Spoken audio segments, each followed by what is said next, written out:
भागिया हरी रहे, ससुराल की जुग जुग ज्योत जले।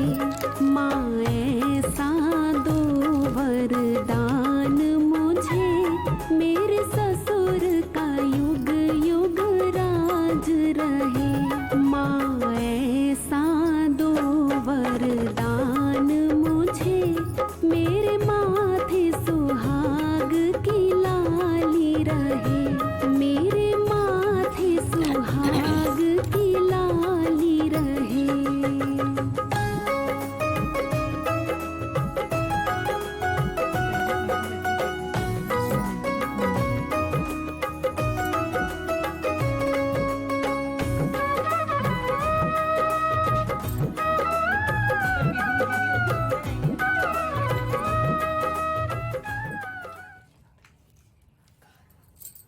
कार्तिक कृष्ण पक्ष की चतुर्थी को करवा चौथ कहते हैं। इसमें एक मिनट ओके। कार्तिक कृष्ण पक्ष की चतुर्थी को करवा चौथ कहते हैं। इसमें गणेश जी का पूजन करके उन्हें पूजन दान से प्रसन्न किया जाता है। इसमें गेहूं का करवा भर के पूजन किया जाता है और विवाहित लड़कियों के यहाँ चीनी के करवे पीहर से भेजे जाते हैं तथा इसमें निम्नलिखित कहानी सुनकर चंद्रोदय में अर्घ्य देकर व्रत खोला जाता है। कथा। एक साहूकार था, उसके 7 बेटे थे और एक बेटी थी। वह सातों भाइयों की प्यारी बहन थी। एक साथ ही बैठकर खाना खाते थे। एक दिन कार्तिक की चौथ आई तो उसकी बहन ने करवा चौथ का व्रत रखा। सारे भाई भोजन करने आए और अपनी बहन से बोले, आ बहन, तू भी खा ले। इनकी माँ बोली, आज जो खाना नहीं खा पाएंगी, इसका करवा चौथ का व्रत है, जब चांद निकलेगा तभी खाना खाएंगी। तो उसके भाइयों ने छल कपट से जंगल में आग जलाकर छलनी में से चांद दिखा दिया। तो वह अपनी भाभियों से बोली, चलो भाभी, चांद निकल आया है, अस्म दे लो। तो उसकी भाभी बोली, ये तो तेरा चांद निकला है, हमारा तो रात को निकलेगा। यह सुनकर भाइयों के कहने से उसने चांद को अर्घ्य दे दिया और खाने बैठ गई। पहला टुकड़ा तोड़ा, बाल निकला। दूसरा टुकड़ा तोड़ा, छींक मारी। तीसरा टुकड़ा निकला तो राजा के घर से बुलावा आ, तुझे सुहाग की आशीष दें। उसे सोने का सिक्का देना और पल्ले को गांठ लगा देना। अब उसे रास्ते में जो कोई भी मिला सबके पैर पड़ी, पर किसी ने भी सुहाग की आशीष नहीं दी। अब वह ससुराल में आई तो दरवाजे पर छोटी ननद खड़ी थी। वह उसके पैर पड़ी तो ननद बोली, सीली हो, सपूती हो, 7 बेटों की माँ हो, मेरे भाई का सुख देख। अब उसने सोने का सिक्का ननद को देकर पल्लू को गांठ मार ली। उसके बाद वो अंदर आई। आकर देखा कि उसका पति मर पड़ा है। अब वह उसे लेकर अब उसने चौथ माता की कहानी सुनी और उजमन करा। अब वे दोनों चौपड़ खेलने लग गई। इतने में उसकी बांधी तेल की पली और गुड़ की डली लेकर आ गई। दोनों को खेलते देखकर सासू ने से जाकर बोली, महलों में खूब रौनक है, तेरी बहू चौपड़ सार खेल रही है। इतनी सुनकर सासू देखने को आई। दोनों को देखकर बहुत खुश हो गई। बहू ने सास के पैर दबाए और सासू बोली, बहू सच सच बताना, तूने क्या किया। उसने सारा हाल अपनी सासू को बताया तो राजा ने सारे शहर में ढिंडोरा पिटवाया कि अपने पति की जीवन की रक्षा के लिए सब बहनें करवा चौथ का व्रत रखें। पहले करवे को अपने पीहर में आकर उजमन करें। हे चौथ माता, जैसा राजा के लड़के को जीवन दान दिया वैसे सब किसी को देना। कहानी सुनते समय कटोरी में चावल लें। चांद को अर्घ देते समय ऐसे 7 बार बोलें, चंद्रावलिये, चंदा आया बार में, उठ सुहागन अर्घ दे, मैं बैठी थी बाट में। मैंने ये कैसे पढ़ लिया। तियन का हार। कहाँ बसे तेरा पेवड़ा, कहाँ बसे ससुराल, आम तले मेरा पेवड़ा, नीम तले ससुराल। चंदाई। करवा चौथ उजमन करने के लिए थाली में 13 जगह 4 पूरी और थोड़ा सा सीरा रख लें। उसके ऊपर एक साड़ी ब्लाउज और रुपये जितना चाहे रख लें। उस थाली के चारों ओर रोली चावल से हाथ फेर कर अपनी सासू जी के पांव लग कर उन्हें दे दे।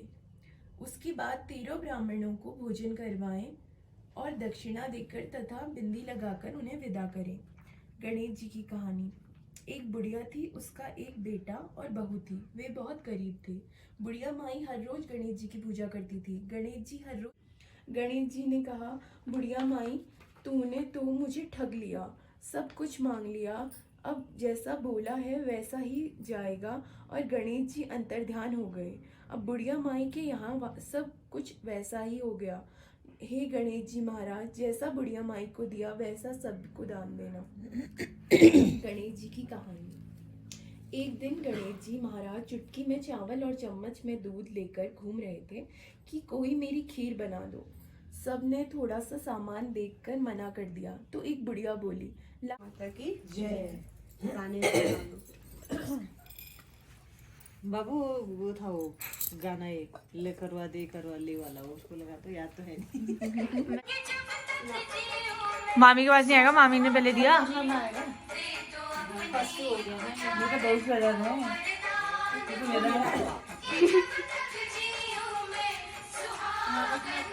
एक राउंड। अब और तो फास्ट।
महादेव